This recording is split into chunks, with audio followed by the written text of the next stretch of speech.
السلام علیکم ناظرین، آپ کا میزبان جہانگیر سید آپ کے پروگرام رہنما کے ساتھ حاضر خدمت ہے اور پروگرام میں آپ کا خیر مقدم کرتا ہے۔ ناظرین، جس طرح کہ آپ ہمارے پروگرام کا فارمیٹ جانتے ہیں کہ ہم لیڈنگ پرسنالٹی کو اس پروگرام میں بلاتے ہیں، کسی رہنما کو بلاتے ہیں جو ہمارے رہنمائی کے فرائض انجام دیں اور بتا سکے ہمارے ناظرین کو کہ ان کی فیلڈ کے مسائل کیا ہیں، کن کوششوں سے گزر رہے ہیں اور چاہتے کیا ہے، وے آؤٹ کیا ہے۔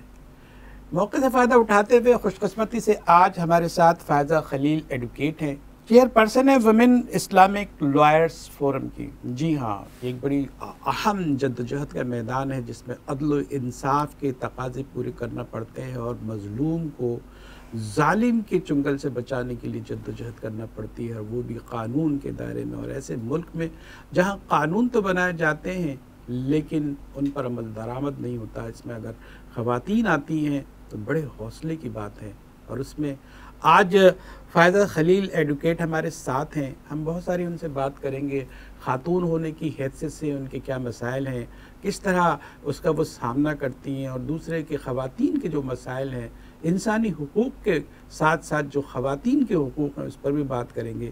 یہ بیداری نسواں کی جو تحریک ہے، کیا یہ گمراہ کن ہے، یا اس کو کہ کوئی رنگ دے کے ہم کے راستے پر کا تعین کر کے ہم اس تحریک کو جاری کر سکتے ہیں، اور بیداری نسواں کا مقصد کیا ہونا چاہیے؟ اس چھوٹے چھوٹے سوالات کے ساتھ ہم باتوں کے سلسلہ جاری رکھیں گے۔ ہم پروگرام میں آپ کا خیر مقدم کرتے ہیں فائزہ خلیل صاحبہ۔ مجھے بڑی خوشی ہوئی کہ جو آپ کا کانفیڈنس ہے اور جو آپ نے جدوجہد کا میدان چنا ہے، جو اللہ تعالیٰ کا حکم ہے اس کے مطابق کہ عدل اور انصاف قائم کرنے کی جدوجہد میں اللہ کا ہاتھ بٹاؤ، تو یہ آپ نے جو شعبہ چنا جدوجہد کا، یہ کیوں چنا آپ نے؟ کیسے خیال آیا آپ کو؟ بہت شکریہ جہانگیر صاحب، اور جس طرح سے آپ نے تعارف پیش کیا، میں کہوں گی کہ ذرا نوائی ہے آپ کی کہ آپ نے اس طرح سے تعارف رکھا۔ بندہ تو خاک ہے، کچھ بھی نہیں ہے۔ جہاں تک آپ نے یہ سوال فرمایا کہ میں یہ فیلڈ کیوں چنا، میں سمجھتی ہوں کہ ہم زندگی میں بہت سارے مسائل جب فیس کر رہے ہوتے ہیں، اور فیزز آف لائف ہوتے ہیں ہمارے، بہت سارے مسائل سے گزر کے یہ اندازہ ہوا کہ قانون سے آگاہی ہمارے بہت سارے مسائل کا حل دے سکتی ہے۔ اگنورنس آف لا پڑھنے کے بعد یہ ہمیں سمجھ میں آیا کہ ignorance of law is no excuse. اگر آپ کسی فیلڈ میں ہیں اور آپ کو قانون کا پتہ ہی نہیں ہے تو آپ کے لیے عذر نہیں بن سکتا۔ تو پریکٹیکل لائف میں آنے کے بعد مجھے اس بات کا اندازہ ہوا کہ خواتین کے بہت سارے مسائل کا ود ان دا فیملی اور out side the family, out side the house, اگر آپ کو قانون نہیں جانتے تو پھر آپ بہت پریشان ہوتے ہیں اور ہیلپ لیس کھڑے ہوتے ہیں۔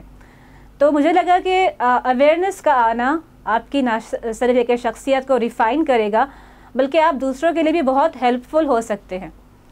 پھر اسی عزم کے ساتھ اللہ کا شکر ہے جب داخلہ لیا اور پڑھائی شروع کی تو بس کہتے ہیں نا کہ نیت اچھی ہو، نیت صاف اور منزل آسان، تو راستے کھلتے گئے اور منزلیں آسان ہوتی گئی۔ بدچلن معاشرہ بن گیا ہے جس میں میجورٹی اس طرح کی ہو گئی ہے، اس میں خاتون کا اپنے نقطہ نظر سے، اپنے شعار کے مطابق، اسلامک سوچ کے مطابق یہ جدوجہد کو آگے بڑھانے میں آپ کو تو بڑی تکالیف پیش آئی ہوں گی۔ ہاں جی، اب یہ بھی کہا جاتا ہے نا when there's a will there's a way۔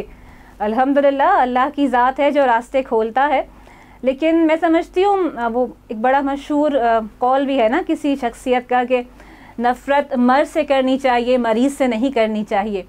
یعنی اگر معاشرے میں خرابیاں پائی جاتی ہیں تو ہمیں بحیثیت مجموعی معاشرے کے افراد سے نفرت نہیں کرنی چاہیے۔ اگر میں انسانیت سے محبت کرتی ہوں اور میں کچھ بھلائی کا کام کرنا چاہتی ہوں تو میرا یہ فرض بنتا ہے کہ میں اس جو خرابی کی وجوہات ہیں، میں سمجھتی ہوں جو روٹ کاز ہے نا، ان کو سرچ کر کے ان پہ کام کرنا چاہیے کہ برائی کی وجوہات کیا ہیں، کن وجوہات کے باعث معاشرہ خراب ہو گیا۔ اتنی کنسائز، اتنی مکمل، اتنی بھرپور سوچ جس کا ذکر آپ نے کیا، کہ آپ نے قرآن کی تعلیمات سے اس کو لیا، کوئی آپ حوالے دیں گی کہ یہ جو سوچ ہے کہ انسانیت کی خدمت کی جائے اور ساتھ ساتھ جو ہے وہ مریض سے نہیں مرض سے نبردآزمہ ہوا جائے، یا اس کے خلاف جدوجہد کی جائے، یا اس سے نفرت کی جائے؟ بالکل صحیح، آپ نے صحیح نقطے کو پوائنٹ آؤٹ فرمایا جہانگیر صاحب۔ میں سمجھتی ہوں کہ شاید یہ بنیاد ہی اللہ کی رحمت سے مجھے وہ ذریعے فراہم ہوئے کہ میں نے قرآن کو پڑھنا اور سمجھنا شروع کیا بیفور گوئنگ ٹو LLB. اچھا. اس سے پہلے اللہ کا شکر ہے بہت حد تک قرآن کا حصہ پڑھا اور تفسیر بھی پڑھی, اور اس کے بعد یہ سمجھ میں آیا کہ اللہ نے جس مقصد کے لیے انسان کو پیدا فرمایا ہے, اور مسلمانوں کو تو خاص طور سے زمین میں اپنا خلیفہ بنایا ہے نا, اس نے بنایا اس لیے کہ ہم دوسروں کو جا کے صحیح پیغام آگے پہنچائیں, اپنی ذات سے بھی اس کا نمائندہ بنے اور ان تک بھی کنوے کریں. تو اس چیز نے پھر اس احساس کو اجاگر کیا کہ کہیں اگر کوئی شخص غلط کام کر رہا ہے تو وہ بیچارہ اپنے اوپر بھی ظلم کر رہا ہے, معاشرے کے ساتھ ظلم نہیں کر رہا بلکہ اپنے آپ کو پہلے غلط چیز کا شکار کر کے اپنے نفس کو بھی تکلیف دے رہا ہے.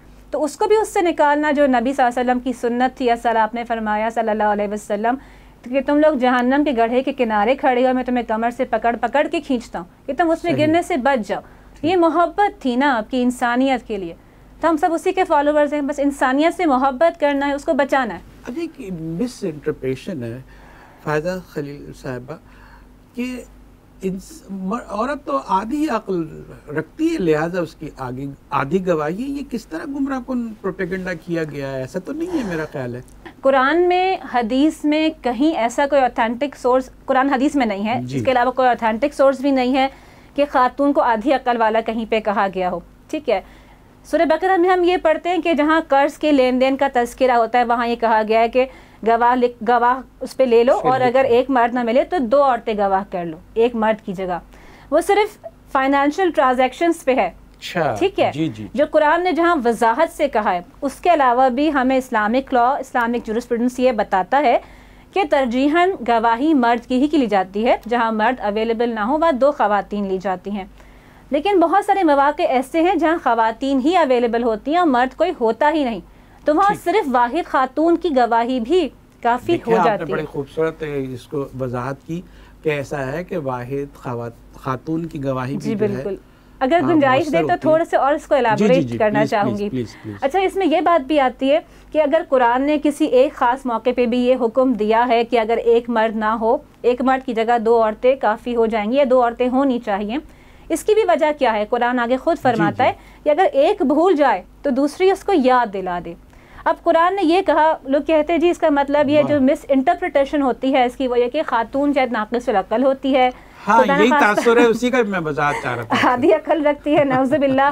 جبکہ ہم یہ بھی پڑھتے ہیں کہ کسی مفکر کا قول ہے نا کہ ہر کامیاب مرد کے پیچھے ایک عورت کا ہاتھ ہے نا. اور برنارڈ شاہ نے کہا تو مجھے بہترین ماں دو, میں تمہیں بہترین معاشرہ دوں گا. ہم تو خود ایسے مفکرین کا قول پڑھتے ہیں کہ جہاں مضبوط خواتین ہیں, اچھے کریکٹر کی خواتین ہیں, وہاں بہترین اور صحت مند معاشرہ وجود میں آتا ہے. تو وہ اللہ رب العزت جو اس کائنات کا خالق ہے وہ کیسے کہہ سکتا ہے کہ جی عورت آدھی عقل والی ہے یا بیوقوف ہے؟ استغفر اللہ.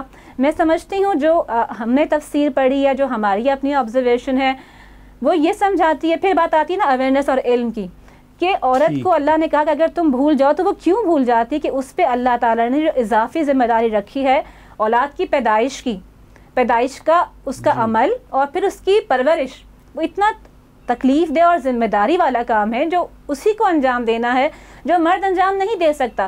اگر خاتون اس فیز سے گزر رہی ہے کہ اس بچے کی ولادت ہوئی ہے یا وہ بچہ چھوٹا ہے, وہ اس کو پرورش کر رہی ہے, رات کو جاگی ہوئی ہے, اضافی ذمہ داری وہ ادا کر رہی ہے, تو وہ اس فیز میں ہوتی ہے. ہم دیکھتے ہیں ایسی خواتین کو جن کے اوپر طرح کے 2-4 بچے ہوتے ہیں, تو بیچاریاں ان کا حال کیا ہوتا ہے. تو اللہ نے اس ذمہ داری میں اس کو ریلیکس کیا ہے کہ اگر آپ اس فیز میں ہیں اور آپ بھول جاتی ہیں, دوسری آپ کی سپورٹ کے لیے ہو, دوسری از فار دا سپورٹ, دوسری اس لیے نہیں کہ آپ بیوقوف ہیں.